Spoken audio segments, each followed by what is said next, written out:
The Luminescent Sanctuary.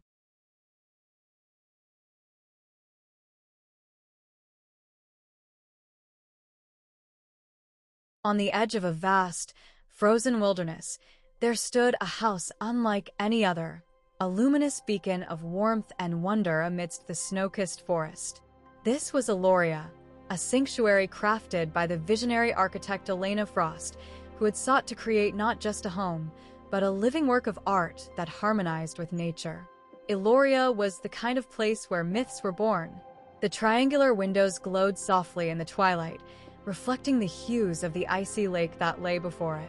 Its angular architecture, adorned with pulsing blue accents, seemed as though it had been plucked from a dream or perhaps from the future.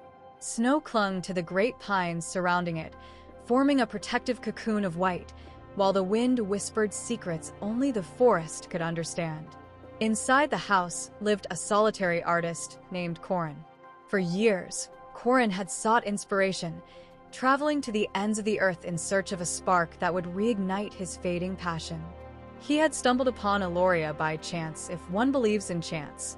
Drawn to its surreal beauty and otherworldly calm, he decided to stay, finding solace in its elegant geometry and the serene landscape that seemed to stretch endlessly beyond its windows.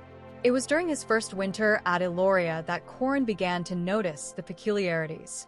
At night, when the auroras danced across the skies, the house seemed to hum faintly, as though alive. The golden light within the home blended with the ethereal blue glow of its design, creating an atmosphere both comforting and uncanny. Corin discovered that when he stood before the great triangular windows and sketched, the images on his canvas came alive in his dreams. One night, as the snowstorm raged outside, Corin dreamt of an ancient spirit, a guardian of the forest, encased in ice beneath the frozen lake. In his dream, the spirit whispered, "Only a heart that understands beauty can set me free." When he woke, the image of the spirit was etched in his mind as clearly as if he had just seen it.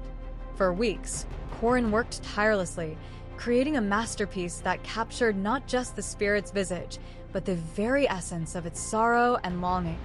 And then, as the final stroke graced the canvas, the auroras seemed to descend, their shimmering light filling the house. Eloria pulsed with a radiant energy, and the ice upon the lake cracked and groaned, as if breathing for the first time in centuries. The guardian of the forest rose from the depths, a creature of light and frost, its form both terrible and beautiful. It gazed at Corin with ancient eyes, and as dawn broke over the mountains, it bowed its head in silent gratitude before disappearing into the forest. From that day forward, Eloria became a legend. Travelers spoke of the House of Light and the artist who lived there, whose creations held the power to awaken sleeping spirits. As for Corin, he remained in Eloria, his heart forever intertwined with the whispers of the forest and the luminescent magic of the house he called home.